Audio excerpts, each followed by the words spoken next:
बहुत समय पहले की बात है। सुनहरा जंगल नामक एक विशाल और घना जंगल था। इस जंगल में हर प्रकार के जानवर रहते थे। शेर, हाथी, लोमड़ी, भालू, हिरण, बंदर, खरगोश और भी कई। सब मिलजुल कर रहते थे। लेकिन कभी कभी कुछ जानवर अपनी चालाकी से बाकी जानवरों को परेशान करते थे। एक दिन जंगल में एक नई समस्या खड़ी हो गई। एक भूखा और धूर्त शेर जंगल में आया, जो राजा बनने का दावा कर रहा था। लेकिन यह शेर बाकी जानवरों को डरा धमका कर शासन करना चाहता था। एक दिन सुबह सुबह जंगल में अजीब सी दहाड़ सुनाई दी। जानवर डर के मारे अपने बिलों में छुप गए। मैं हूँ रौद्रराज। अब इस जंगल का राजा मैं हूँ। जो मेरी बात नहीं मानेगा उसका हश्र बहुत बुरा होगा। ओह नहीं, ये तो बहुत खतरनाक लग रहा है। हमें कुछ करना होगा। हमें मिलकर कोई योजना बनानी चाहिए। अगर हम साथ रहिए तो कोई भी हमें नुकसान नहीं पहुंचा सकता।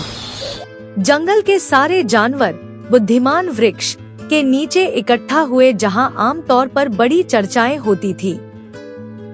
हमें डरने की जरूरत नहीं है। अगर हम सब मिलकर एक योजना बनाएं तो रौद्रराज को सबक सिखा सकते हैं। लेकिन वो बहुत ताकतवर है। हमें बहुत सोच समझकर कदम उठाना होगा। मैं उसके दांत खट्टे कर सकता हूँ, बस इशारा चाहिए। हमारी चतुराई उसकी ताकत से बड़ी है। रौद्रराज को जंगल की सारी बातें पता चल रहा था, लेकिन किसी जानवर को नहीं पता था कि एक गिद्ध बीनू शेर को सारी बात जाकर बता देता है। रौद्रराज, लोमड़ी कुछ योजना बना रही है, सावधान रहना।